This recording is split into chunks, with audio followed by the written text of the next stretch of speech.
Good morning, everyone. It's me, Rory Paddock, for picksfromthepaddock.co.uk. It's on the Nod Live. It's Friday. It's the 7th of July, and I have 7 horses that you should pay very close attention to this afternoon, and hopefully we can end up with another result like we did last Friday and absolutely rinse those bookmakers. So without further ado, let's get stuck into it. Let's get through our 7 horses, and you can get those bets on, and hopefully absolutely rob the bookies blind, take all their money from the satchels, and make the start to the weekend a very good one indeed. So first up, where we're going to go? We're going to go to Doncaster in the 220, and I'm going to go with Friday Rory, currently priced around 7-1. It's an each-way selection there. Now, when it comes to Doncaster, it's always worth looking for runners with really good course form. Now, as such, you couldn't discount Absolute Dream. However, I am going to go with the Kevin Philippart de Foy horse. Fariba makes plenty of appeal. She might be having a debut run here at Doncaster, but I'm going to forgo that fact based on what she's done so far. She showed enough in her latest outing to suggest she's capable of winning on turf.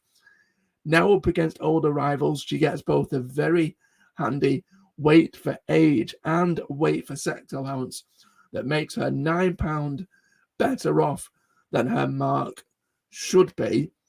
And I'm sure that her Newmarket-based trainer won't have sent her all this way from Suffolk up here to Yorkshire just for a pipe opener. I think she'll be fitter for her latest run, and she has every chance of going close there in the 220. We then go from Doncaster and we go to Newton Abbot. If I'm being completely honest, I wasn't going to give a selection in this race. I really liked the look of the Dan Skelton trained Presenting Nelly. And I think when I looked at that race, the only noticeable sort of danger was Sandalwood. However, with the Skelton horse withdrawn, it's full steam ahead Sandalwood. It's the only one I could make an alternative case for against my original selection. And with that in mind, the choice has been taken out of my hands. One of them is now a non-runner. So it's all about Sandalwood. 7-4 for the Paul Nicholls and Harry Cobden ridden and trained horse, who should take this one with relative ease in the 3:15 at Newton Abbot. We then go from Newton Abbot, we're going to go back to back to Yorkshire even, and we're going to go to Beverley. In the 6:25, it's an obvious one, currently at 11-8, but Alexander James makes plenty of appeal. Now, since changing to the yard of trainer Mick Appleby back in May 2021, Alexander James has never competed in a race below Class 4 level. Back in his native France, he even won a listed contest. Now, he's not the force of old, but a solid third at Haydock shows he's far from finished. And now, for the first time, he's lining up in a selling race. He's far classier than most of these, and he should have every chance of getting back to the winner's enclosure.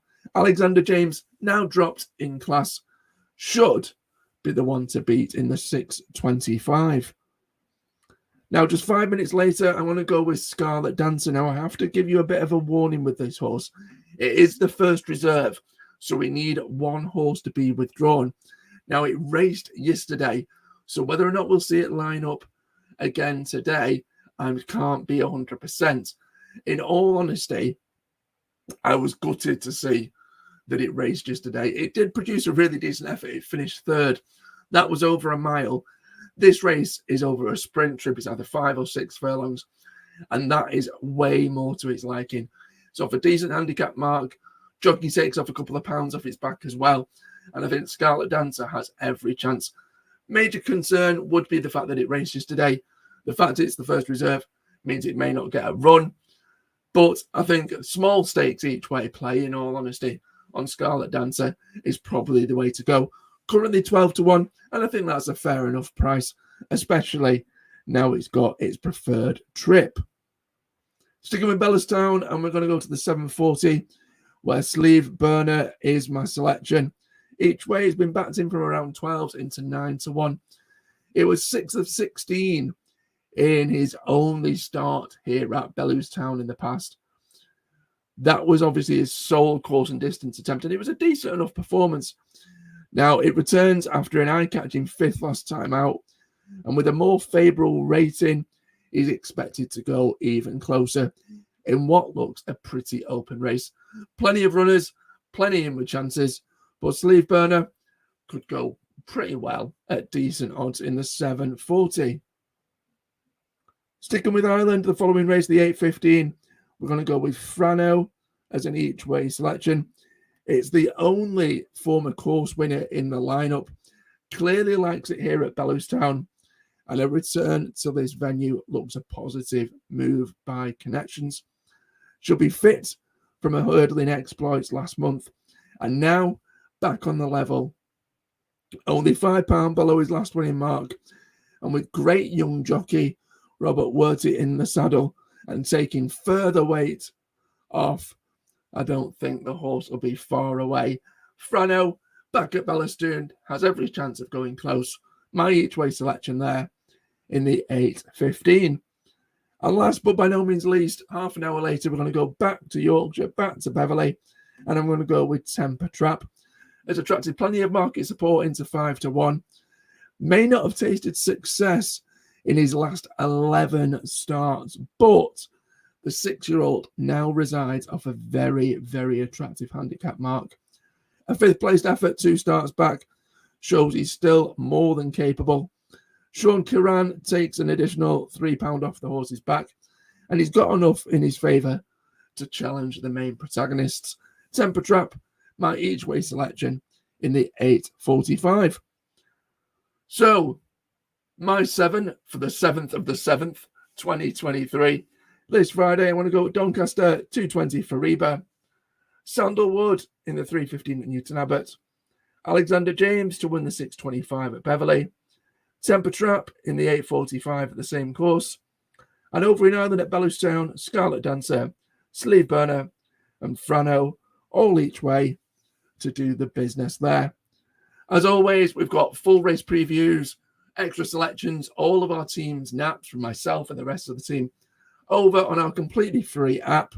We've also got full race previews of every ITV race shown tomorrow.